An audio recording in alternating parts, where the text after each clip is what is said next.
Bem-vindos, amigos e amigas, mais uma vez aqui no nosso canal Transparência Condominial. Dicas sobre gestão condominial toda segunda-feira, meio-dia. Hoje nós vamos continuar o assunto de elaboração da previsão orçamentária. Vamos falar sobre os erros mais comuns na elaboração desse documento muito importante para o condomínio. Fiquem conosco, dicas importantíssimas. Roda a vinheta aí, produção.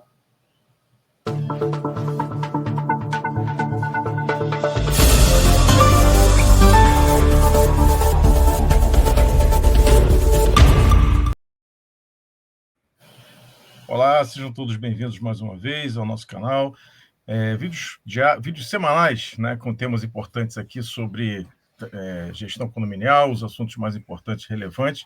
Não se esqueçam de se inscrever, ativar o sininho, deixar suas dúvidas, sugestões, para que a gente traga aqui temas relevantes sobre esse mercado condominial. Hoje nós vamos falar mais um pouco sobre orçamento, né, alguns erros bem comuns aí que a gente observa e que, se não levados em consideração, isso pode dar problema justamente na prestação de contas e no decorrer do período, né, de gestão.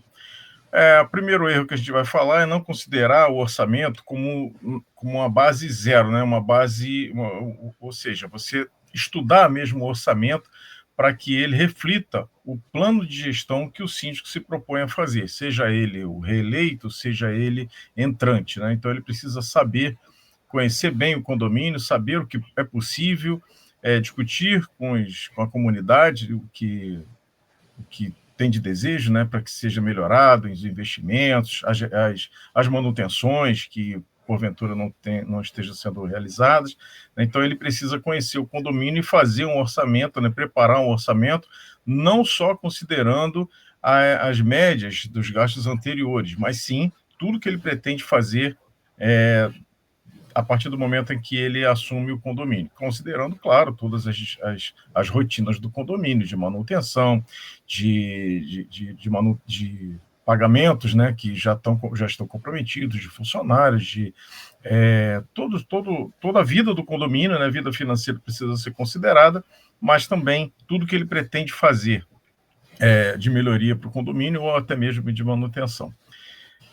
Vamos falar também do síndico que não conhece e não considera a sua inadimplência, né? Então, ele precisa saber que, se ele não tiver dinheiro, ele não vai pagar a conta. Então, orçamento de R$100 mil. Se ele não arrecadar os R$100 mil, ele não vai ter dinheiro para pagar a conta. Então, tem que se considerar também qual o percentual que ele vai ratear além, né, dos gastos mensais apurados, para que ele receba todo o numerário necessário para que ele tenha dinheiro para manter manter em dia, né, os pagamentos, porque a gente sabe que no orçamento não tem previsão para multas e juros, que é o que acontece quando você acaba não pagando uma conta, não pagando um imposto, não pagando um funcionário, você começa a incorrer em vários riscos, né, por não ter realizado esses pagamentos, e aí acaba, então, que realmente o orçamento não vai ser suficiente, que além de tudo que ele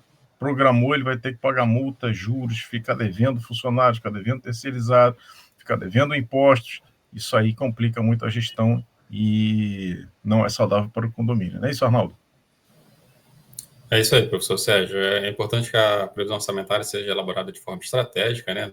Até um pouquinho do que o professor Sérgio falou do orçamento base zero, e que estejam incluídas ali as manutenções previstas ao longo do período fiscal, ao longo do próximo ano, né? Por exemplo, um laudo de auto-vistoria. Não é todo ano que se realiza ele. Então, o síndico tem que verificar se, nesse orçamento entrante, né, se realmente a gente está na hora de refazer o laudo de auto-vistoria. Então, uma despesa que deve estar prevista lá no seu orçamento.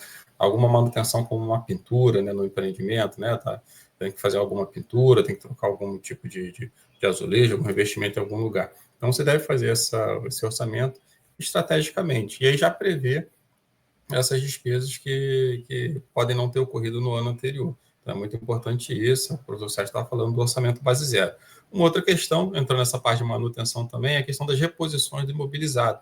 Muitos empreendimentos, aí, a maioria, não tem controle do seu imobilizado e também não fica ali de olho quando serão necessárias essas reposições. Então, se você tem um bom controle, você sabe, a gente precisa trocar os móveis da piscina, a gente precisa comprar móveis novos para a churrasqueira, para outra área de lazer, ou uma reposição de bens ali da parte administrativa também.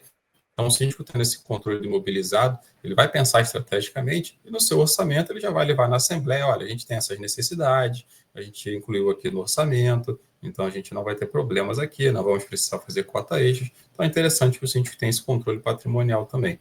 Uma outra questão são os índices de reajuste, né? Tanto dos contratos dos prestadores de serviço, quanto dos índices de reajuste das concessionárias, que costumam dar bastante desequilíbrio aí nos empreendimentos. O que hoje o mercado está fazendo, a gente está fazendo um rateio em separado. Então, o rateio das contas de concessionárias é rateado exatamente do valor da conta para todos os condôminos, de acordo com o índice lá do conforme estabelecido na convenção. Então, isso é importante também porque evita esses desequilíbrios, porque são contas que normalmente, né, dependendo da política do governo, dependendo aí de impostos e também das agências reguladoras, pode ser um aumento muito relevante que traga desequilíbrio para as contas do empreendimento. Então, fazer esse rateio à parte é a melhor solução que o mercado tem encontrado. É isso, pessoal. São as dicas. Mais alguma coisa, professor Sérgio? Assim, é importante, como frisar mais um pouco, né?